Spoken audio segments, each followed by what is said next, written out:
Got it. Well, thanks, Dave, for getting us going here and letting us use your Zoom number. So this is the COTN Tech Team. It is January 9th, 2024. Brand new year. Excited to hear about all the new technology developments at COTN. Uh, Dave, I'll start off. The one thing that I wanted to share, I've been doing some research just around internet filtering.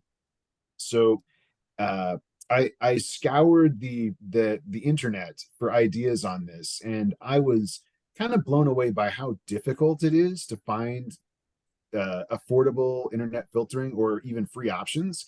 They do exist, like open source free capabilities, but they're really time consuming to set up.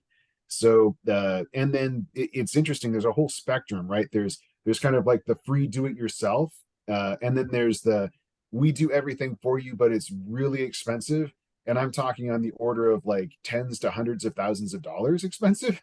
Hmm. I was kind of flabbergasted at the kind of the gap of what I would consider like really easy capabilities.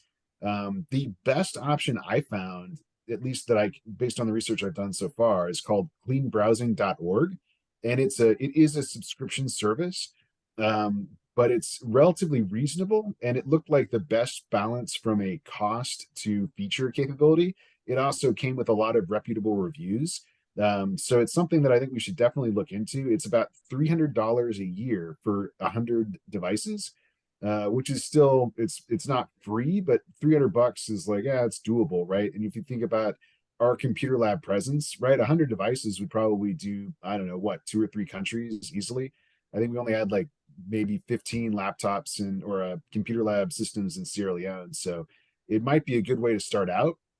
The way it works, you configure your local or your remote DNS server to use their clean browsing DNS server.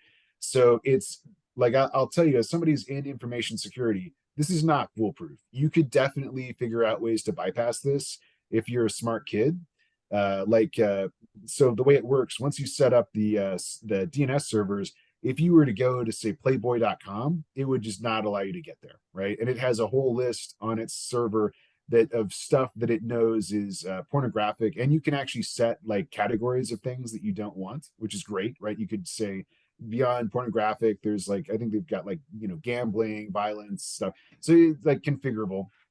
But the trick is if you're a smart kid, if you just know the IP address of one of the sites that you're not supposed to go to, you can get to it still, right? So this is not foolproof.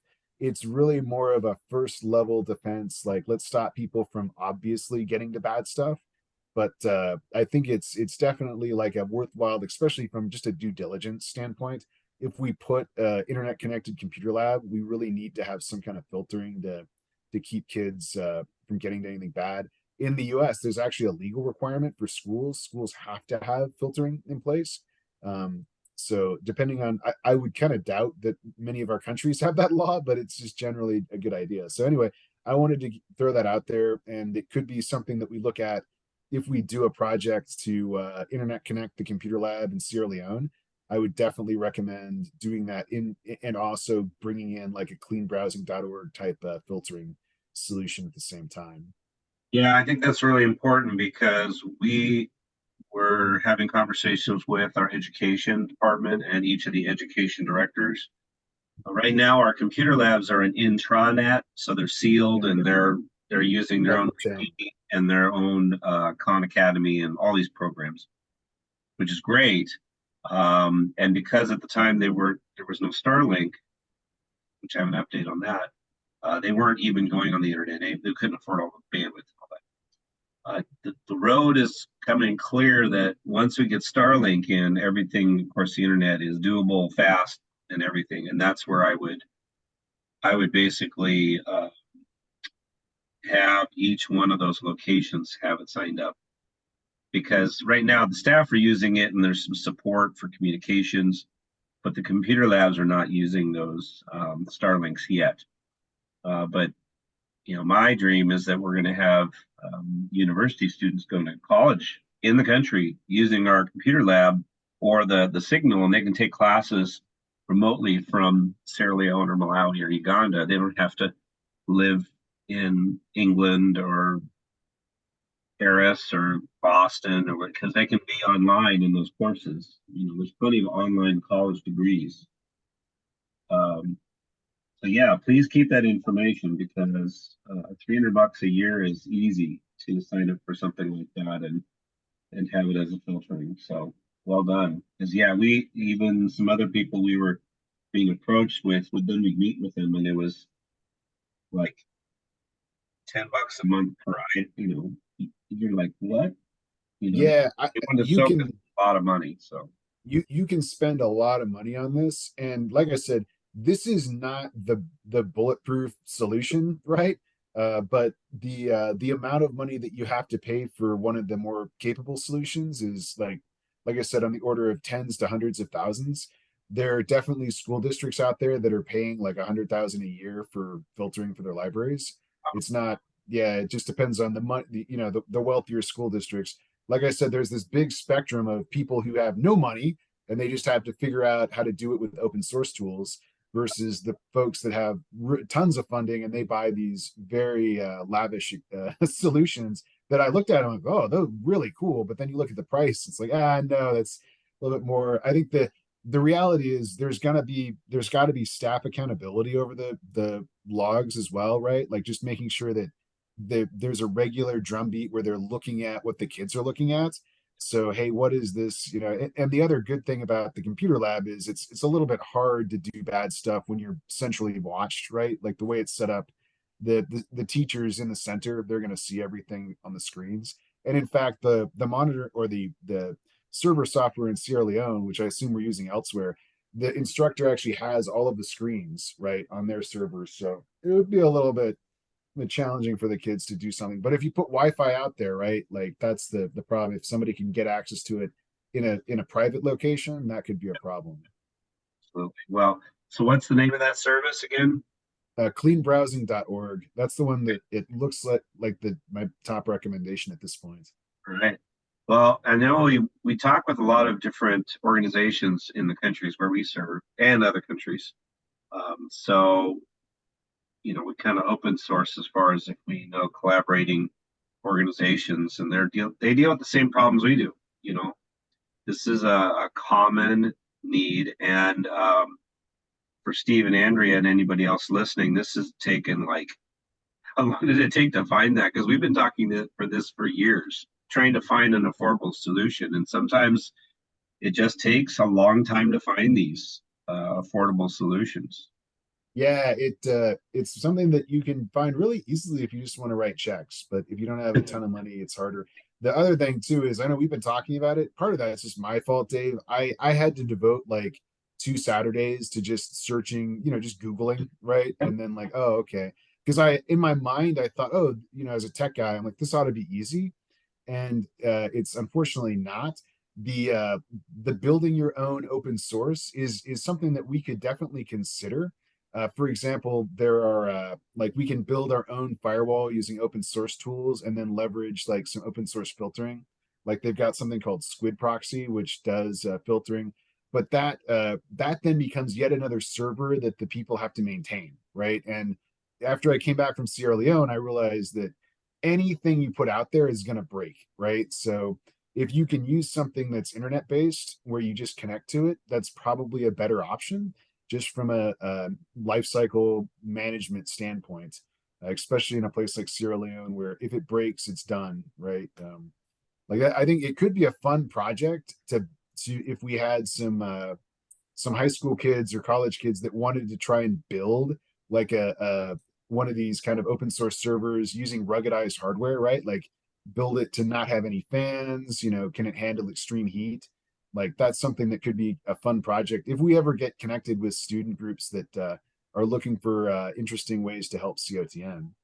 And again, that's part of the purpose of our tech team. It goes back to uh, eyeballs out there, ears listening, people in the tech industry that are just interested in helping us out and doing something worthwhile for our kids and our countries. So thanks for finding that, and we'll just keep that in our pocket.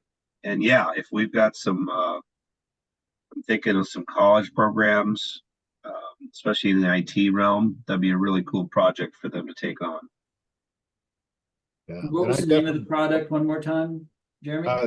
cleanbrowsing.org. If you're browsing, great. Yeah. So Dave, that's all I've got, but I'm super excited to hear about your updates with the solar project. And it sounds like there's some new stuff with Starlink.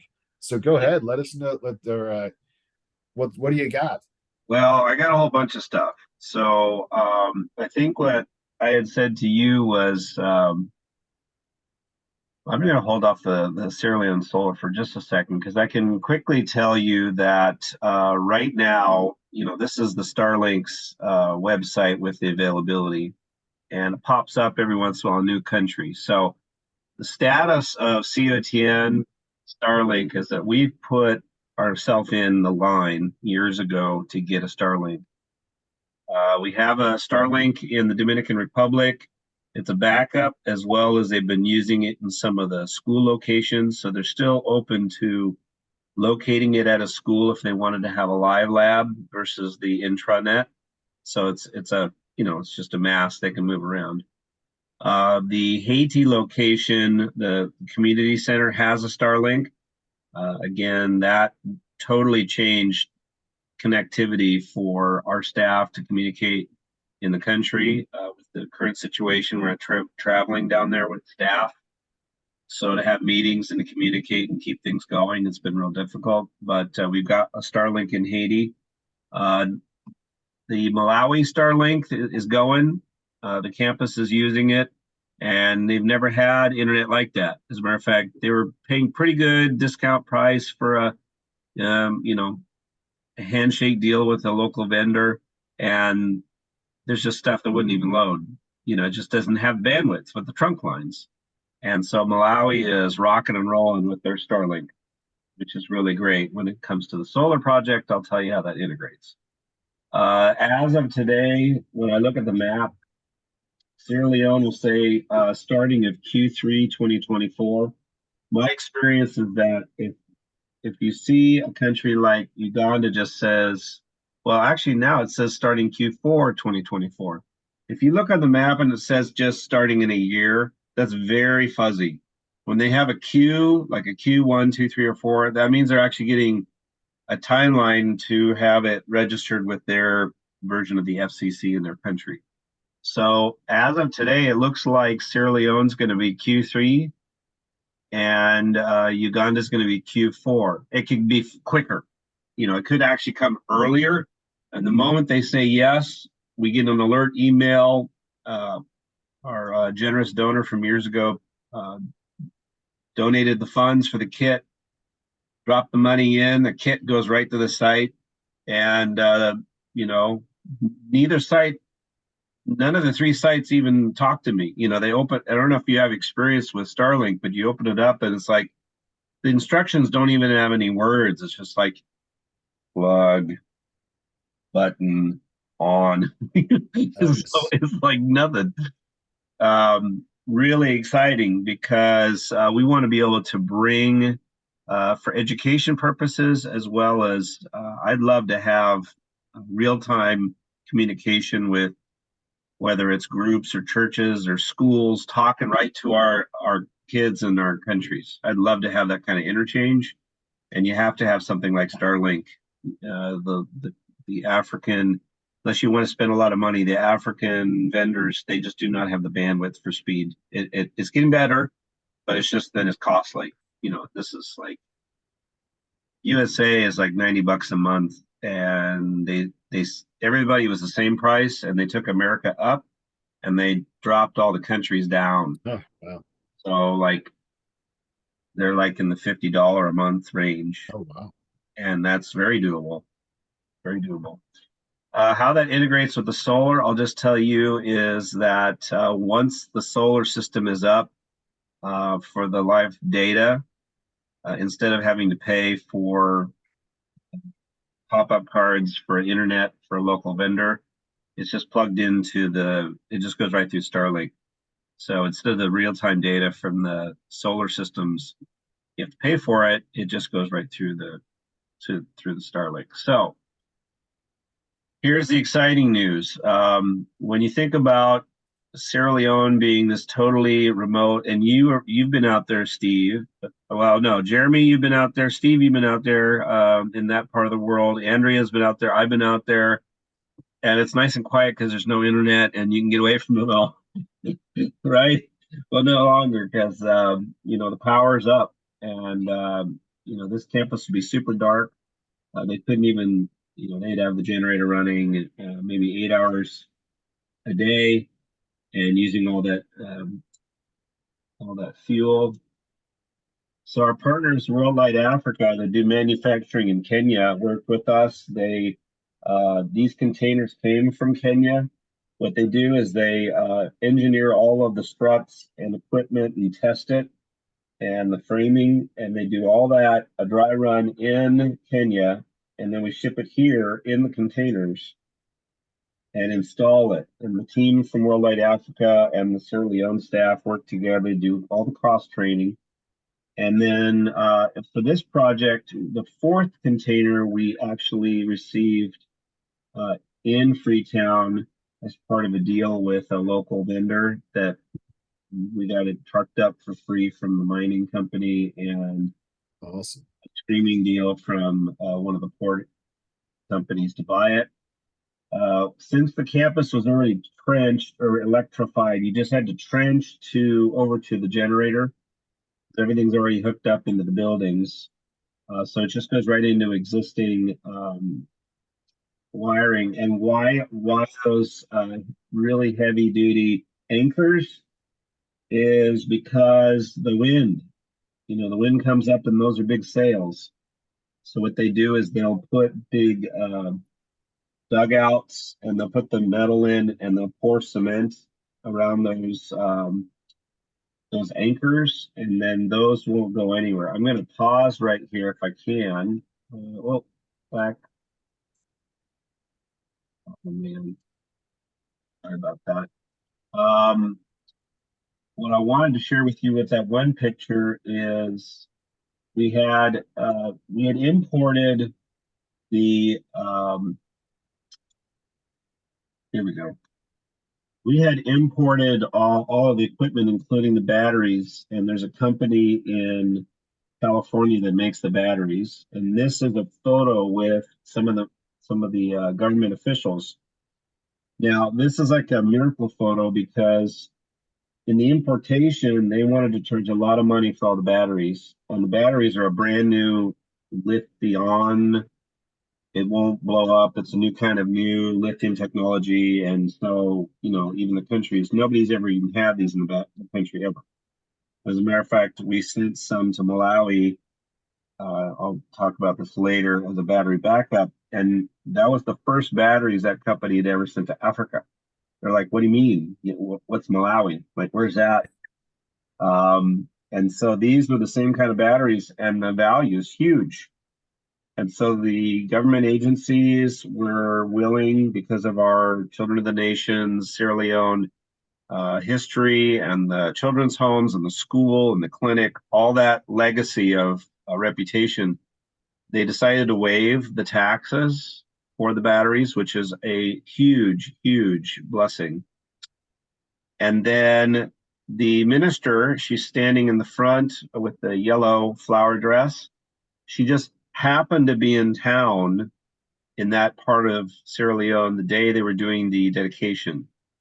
Oh, wow. And they just happened to stop by, and you'll see the photos in a moment of the dedication where all the kids came out, and they're like, oh my gosh, you're up from Freetown, and they got to actually show, here's the batteries in the system.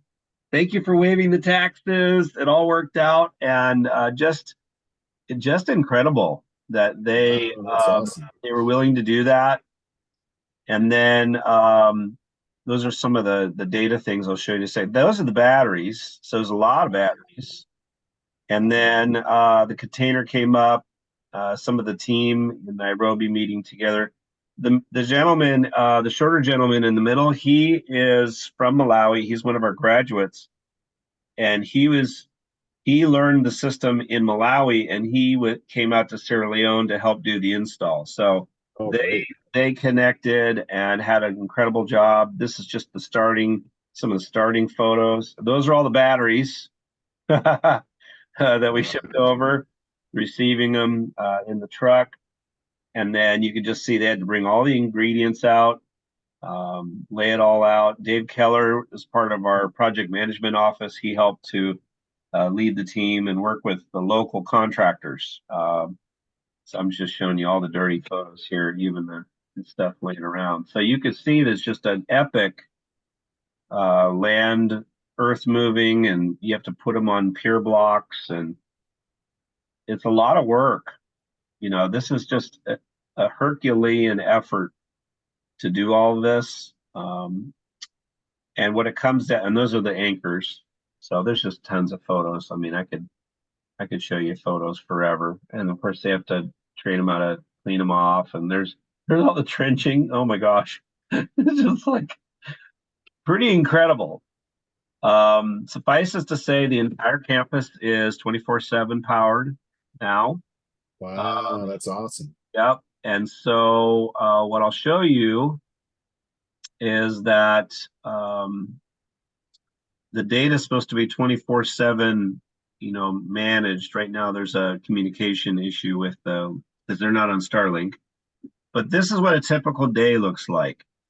And the way I describe it is they're running off of yesterday's power, very typical. The sun comes up, and what they're doing is they're starting to use direct consumption from the sun. At the same time, the batteries start charging. So the system's made for sun up to sundown charging, long Cool. charging across the whole day. And then what's really cool is right about here, they're done charging the batteries. Oh, wow. So that's not even noon. Yeah. Similar to Uganda, once they get about 1 o'clock, they don't need to charge the batteries anymore because they have the capacity for a lot more power. They have potential energy to use a lot more in the afternoon. And so these systems are not only powering the whole campus, but they have potential energy to capture they're looking at other ways of using the power. Is it plug-in stations for cell phones, which is a huge popular thing up there? Oh, yeah. Is it, how else could you use power? Is it mopeds or electric vehicles? What is it that you could use during the day? And during the day, you have your hot water tank filled with hot water. You use your air conditioning. Because once you get those all prepared in the afternoon and the sun goes down, the buildings are all cold and the hot water tank's hot, and you don't use the hot water tank overnight. Like it's already hot for that whole night. You've stored energy. It's all about stored energy, right? I've learned a ton on this every day. It's like, I don't even know, the solar is just, it's staggering how much science goes into this. So then this afternoon, that it would just be normal consumption. And then, this is kind of when the school lets out, the office starts to close for the admin staff. And then this is the evening. So you got all your exterior lights and, basic utilities that you're running. And so, I'm here to say that, this is this month, and it shows all the, how you're using the power each day, and all this data is updated all the time. And this was December. And so what they do is they'll put in a little test generator run. So that way the generator is tagged and used, and it's a way in which the system is tagging it to say, I just want to make sure that everything's copacetic with the plug-in. Because if they had say they had a several number of days with a totally dark, no direct, very low direct sunlight, and they had a bunch of public events where everything was on and they were hosting something, well, then you need a generator boost. So it's built for that. It'll go back to the generator to boost. Even to the point where if they need the generator to boost, it's programmed to do it before 11 p.m. So the generator doesn't turn on in the middle of the night and wake people up. So it's even like programming down to when you would charge it and how much and what percentages. And I'm telling you, these batteries, instead of normally in a system, you would see a sensor would say you have a battery and it works. each of these batteries has a number of cells within it, and they can see every individual cell and how it's charging and dispensing, and if there's an issue with one cell. And that's just like so beyond normal battery technology that, we've just never seen anything like it. If you go back, that was the start of the system. So they were testing it on the 7th of November. And then they started doing a little bit more testing. And 11th, they were doing a little bit more testing with a generator. See, there's that generator going.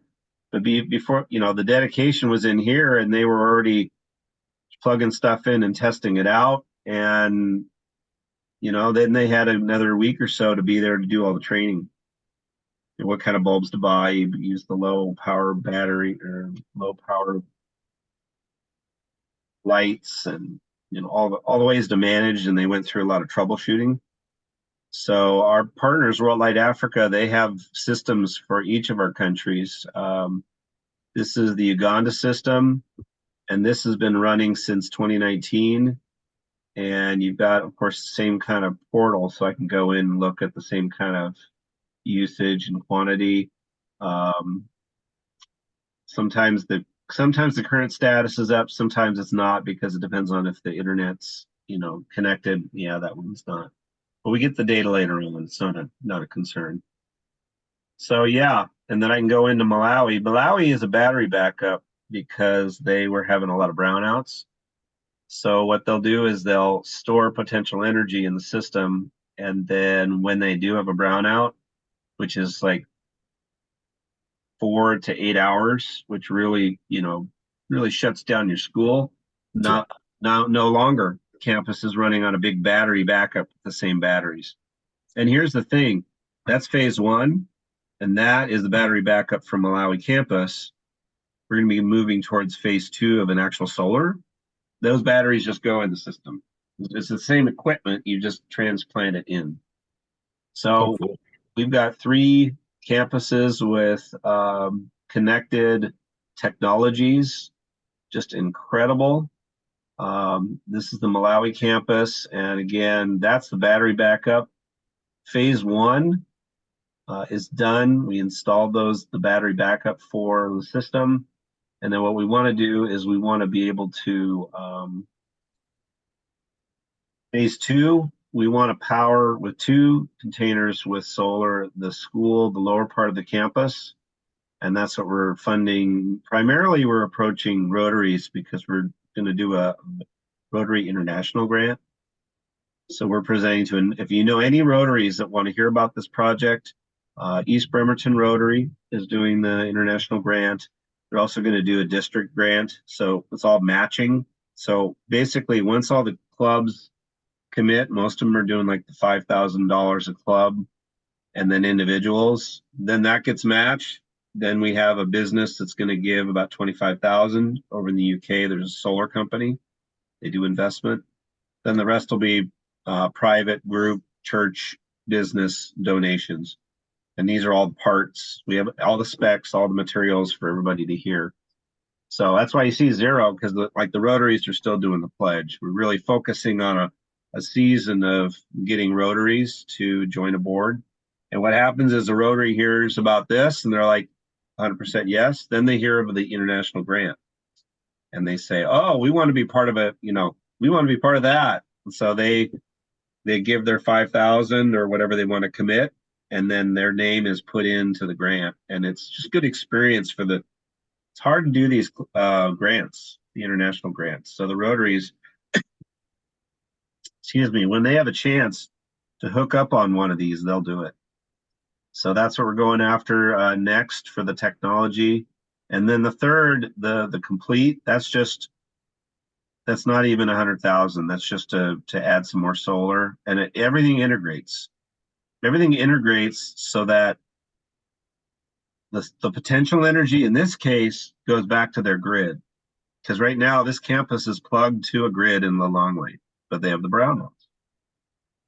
This system, basically every single day, once they top the batteries up, that whole afternoon, the power, the meter's going backwards, and they're going to be paid That's awesome. power. They go back to the grid, and I'm telling you that they need a bunch of them in the long way doing this because they cannot generate enough power to Yeah. run the entirety of the long way. They'll turn off parts of their city every single day because they don't have enough power, and it's not a real like tight schedule. So sometimes there's changes.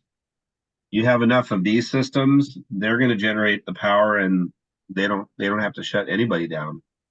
So this system should um, replace the funds it costs within 4 years Wow. or sooner. Because sure, we're investing in something to put it in place, but basically on day one, it's going to be generating funds for the school. We want the school to be sustainable. And wouldn't it be great to have the school's budget instead of having a cost expense number for fuel and the grid? They would have a revenue fund from the solar, and that's how I like to run the school. I mean, when do you hear Yeah, that that'd be amazing. other than like students maybe paying school fees or local grants, when do you hear that they're going to be making money off the utilities? Yeah, that's awesome. Yeah. So then the last thing I just wanted to share real quick was last year we started really focusing on the laptops for our university students. And we had, it's been we're sending them with teams so they can put them right in their carry-on and directly right to the transition officer who works with our students. It's an accountability as well as it's like a guidance counselor for each of our university students. And it just depends on how many people go and when we get the laptops. So we delivered somewhere in the range of 40-ish. I think they're the totals from last year. Our goal this year is 100. I mean, I could say there's even more that we need, but we have to have a realistic goal. And so we still have the connection with an organization in Seattle that provides affordable laptops for charities. Oh, great. And today I just received two that I've ordered, and they're $250 each.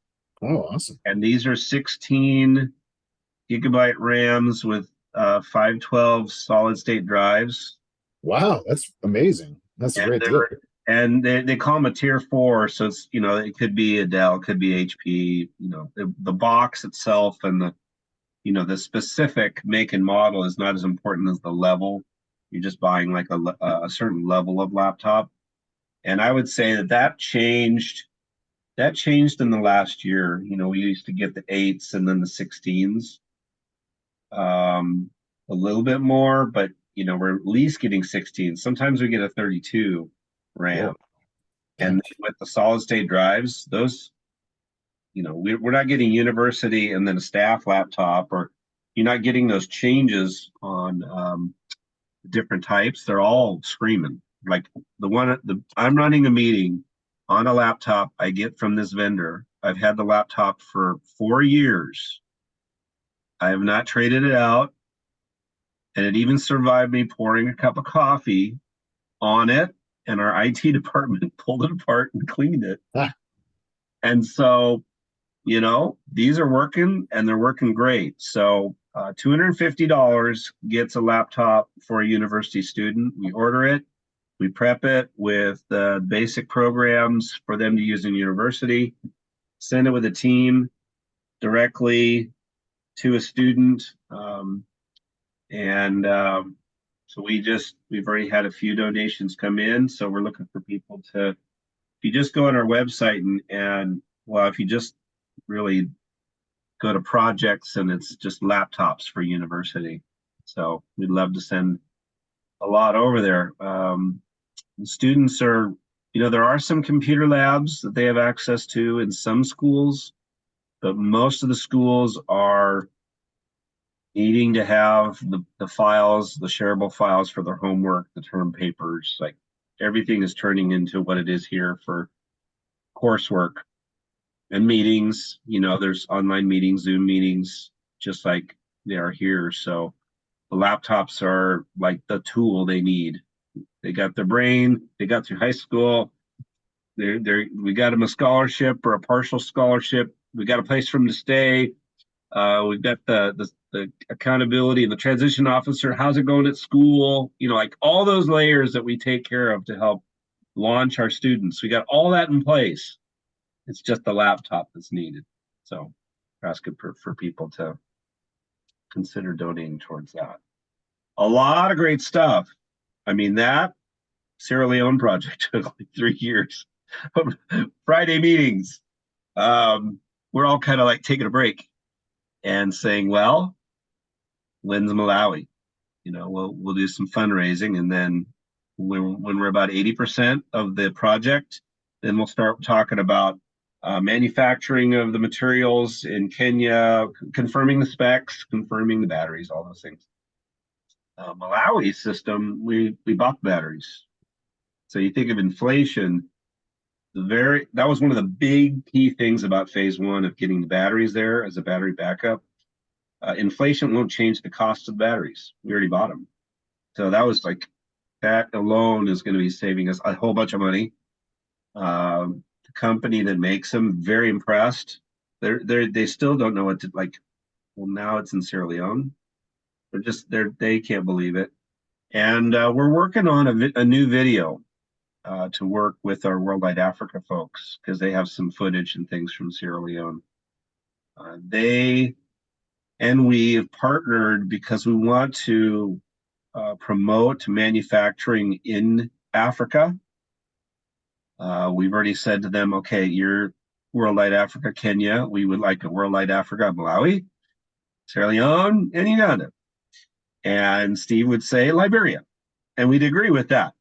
And the beauty of this is they've built it in a way that the training from Kenya can be transplanted into the countries. They could create their own registration, be their own vendors, do their own systems. And the stat that they gave was 60% of households don't have electricity. So imagining more than half of the households not having light at night, and of course you have to use, you have to cobble together solar lights or a battery system or kerosene. So just imagine, security as well as doing homework and just having an evening or powering things.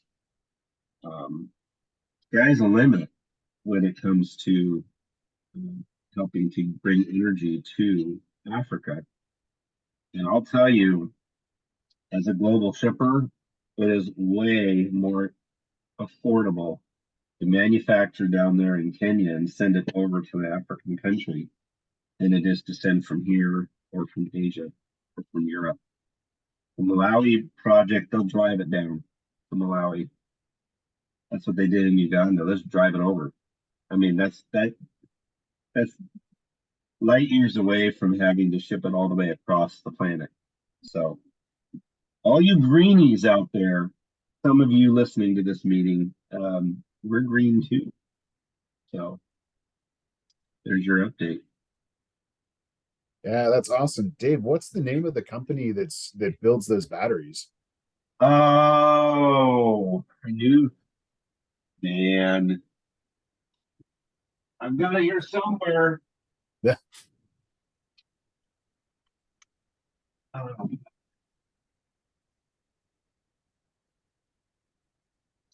The inverters are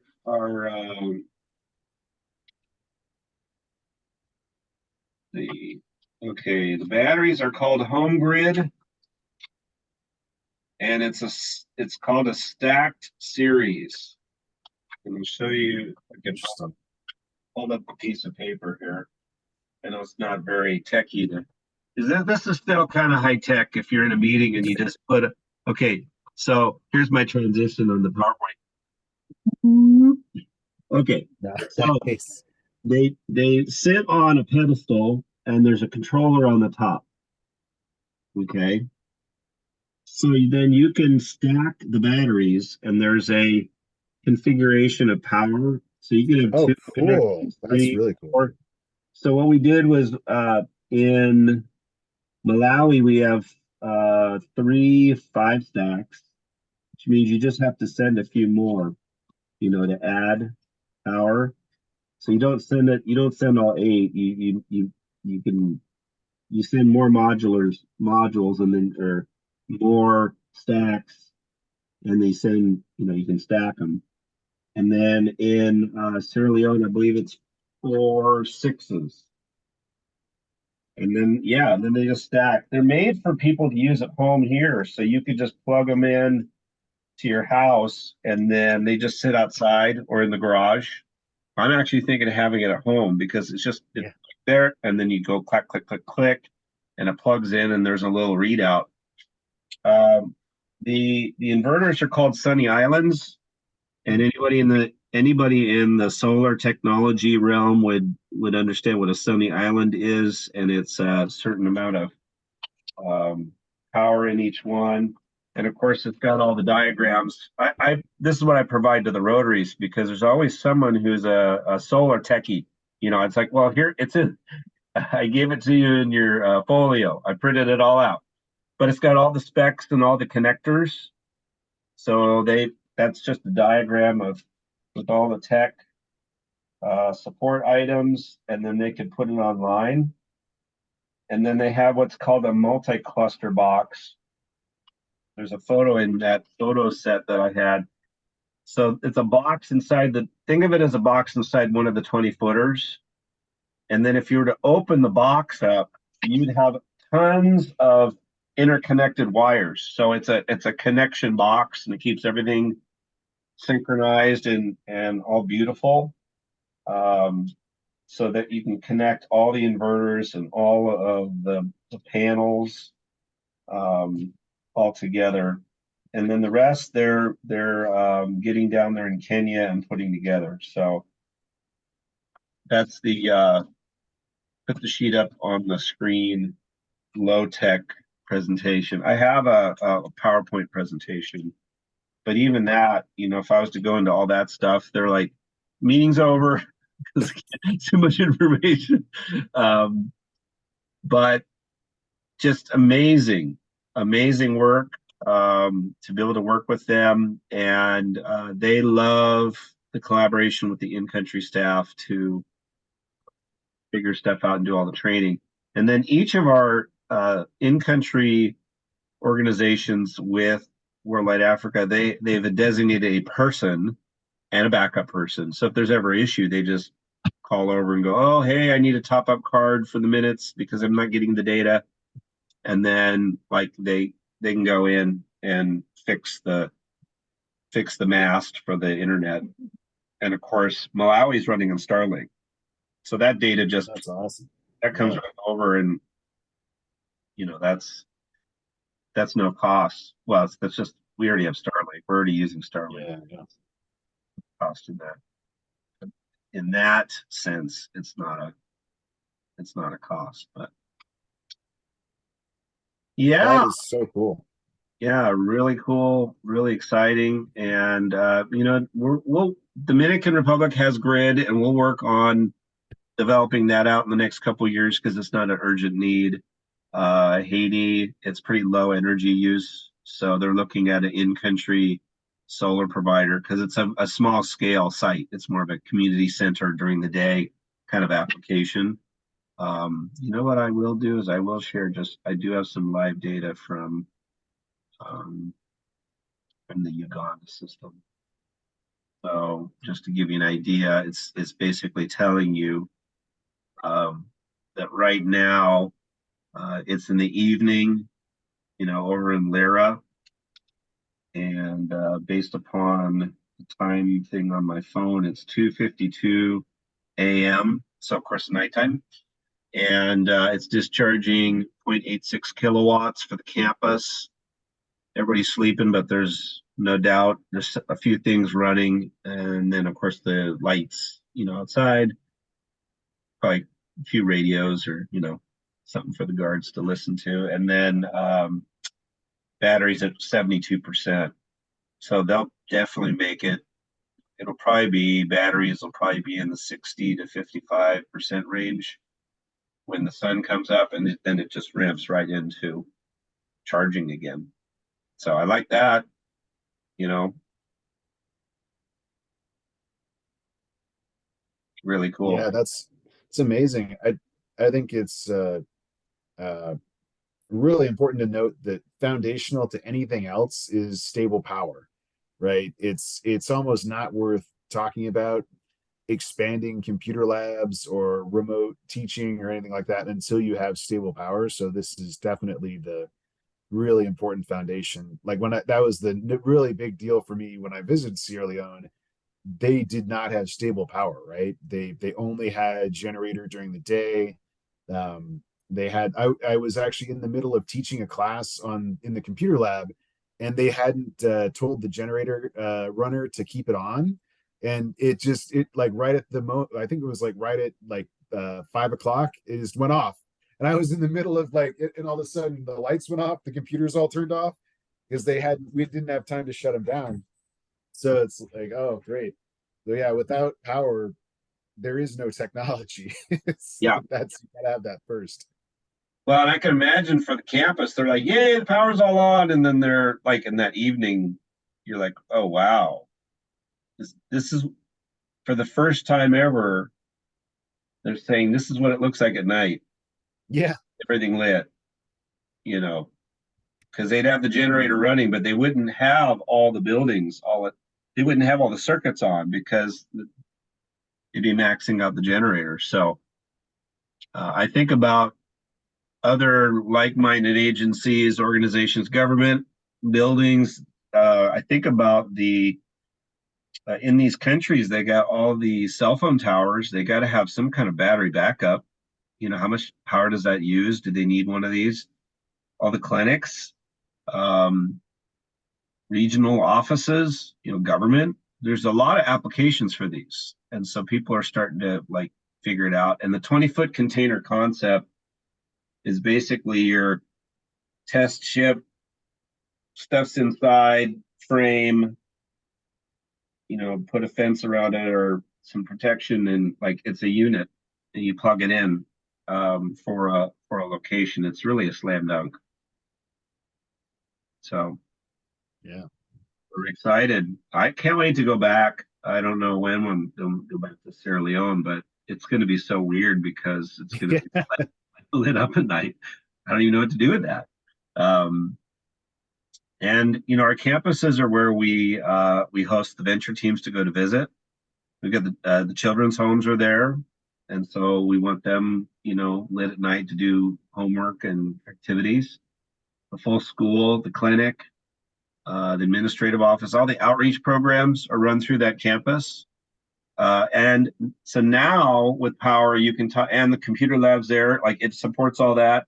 Now you can talk about that. It's not crazy to think that somebody who is one of our high school graduates who lives in the Bonta district get that all they need is a laptop, because then they can be up in Bonta, they can come to the campus like a internet cafe kind of setup, and they can attend their courses, and then they Right. go home at night, they walk across the street to go home, Yeah. and they have gainable employable jobs.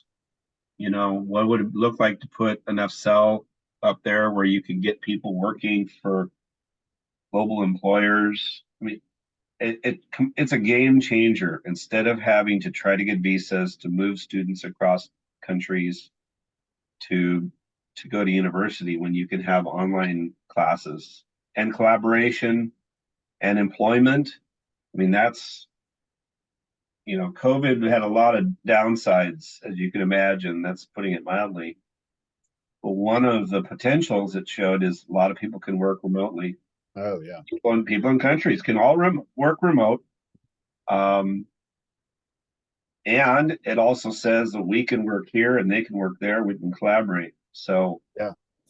we already have all of our in-country locations totally managed, run, owned, and led by nationals, because they're the ones who have passion, most of all, to raise up kids to be strong leaders.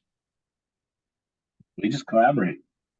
Sitting in this office in Silverdale, you can talk to all of our countries all the time and collaborate and chat and figure stuff out, which is great. You know, that's the way to go. So, Dave, question for you. When do you think you'll be going back? And is there an opportunity? I was thinking like probably the earliest I could really go back is 2025, just from my own personal life. Like maybe this year is probably going to be hard, I would imagine, but next year is probably doable.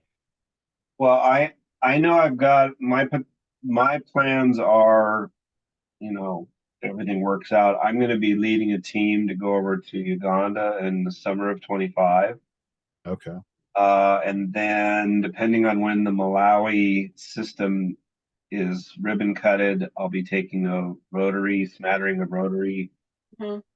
folks over. And of course, it's not built or funded, so that's just kind of out there. And after the Uganda trip would be probably the time that I would be starting to plan the Sierra Leone trip. I'm headed there this fall. Yeah, Oh, wow. The yeah, Sierra Leone? Uh-huh. Yeah. Wow. Okay. yeah. For those of you listening, we're just talking about our plans. We're always sending teams throughout the year from different sites in, like we have a staff trip with some partners from the UK. We have some staff, some liaisons who work there. We have medical teams, we have teacher teams, we have teams going all the time. And so we're just talking about our own travel plans. Uh, I know that there's a vision team with some of our leadership going over to Sierra Leone soon, and part of that they'll be like, "Wow, there's power!" That'll be really great. We've got a number of teams lined up for all of our countries. Well, I should say, not. Yeah, we're not traveling to Haiti right now. It's just a really difficult governmental situation. So keep them in our prayers. But we have trips lined up for the other countries, and of course, I'm going to pitch that right now and tell you that if you go on our website and go to up here where it says "Get Involved," visit a country. You come to our site about, what's a venture trip? Why do we call it a venture trip? The different types of trip. But I just go right to see upcoming trips. And there's a whole list. This is a mix of teams going at different times to different locations, and then information and the team leader. So we've got a number of Dominican Republic trips. There's a lot of those, but there's a Malawi trip. There's another Malawi trip, a Uganda trip. I'm looking for when is your trip, Andrea? It's not on there yet, but we're looking at 2 sets of dates, so it would be shorter. So it's only going to be about 12 days. Uh-huh. But we're looking at either October 30th through November 10th, which is the first choice. And then second choice would be October 23rd to November 3rd. And so I'm just waiting for folks to get back to me with what dates they want to pick. So it's very common when you come on here that the trips are like maybe 8-9 months out once they're on the website. So soon you'll probably start to see some September, Octobers pop on this website. And then maybe even some 2025 trips. It all depends on how far out the leader and the team is planning to go. But if you go to cotni.org/venture-program, cotni.org/venture-program, that's where you enter in and just go to. And if you want to lead a trip, you just send an inquiry. I want to go to Malawi with the team, taking 3 people, 8 people, 12 people, and we'd like to go next October. And you're just talking directly with our venture team to, then they can ask questions like, where are you located? And, what do you want to do? Are you bringing any medical? Or are you doing any sustainability projects? Is it a college immersion kind of trip? So it's a little bit like we've got these main ways of going on a trip, but then we also customize with the group. If the group says, well, we have all this to offer, like we have a IT department with the university and we want to come over and collaborate on technology things in Sierra Leone. Is that something you're interested in? I'll say, Yes, and we have a team leader built in. His name is Jeremy Highland. Yeah, there you go. And he'll be your team leader. Like, yeah, woo! He'll take a team over. Um, that'd be a great excuse to go, wouldn't it? Yeah, no, I would love that excuse. Yeah. Yeah. Or, sometimes we have people like Jeremy who would say, oh, they put the trip up there. Tech team, that's what we want to do. And then, Andrea's part of our staff. I'm part of our staff. Steve's an advocate. Got all these people saying, hey, go on a trip. And then they go on the website and go, oh, it's a tech team. And then they'll click it. Technology people will click in and go, oh, they're looking at all the things we talked about. And they'll say, oh, I don't usually hear mission trips being tech teams. That's a way of attracting a different kind of audience to a cross-cultural trip. That's Man, I'd be advertising that out because there's got to be technology people who would love to use their skill set. And we've got an amazing guest house with wonderful staff. You'll almost gain weight. The food's so good. Yeah. It's that I can School, you know. definitely attest to that. Yep. All right. So, I think we're looking at wrapping up our meetings. So, Yeah. anything else that we want to talk about today?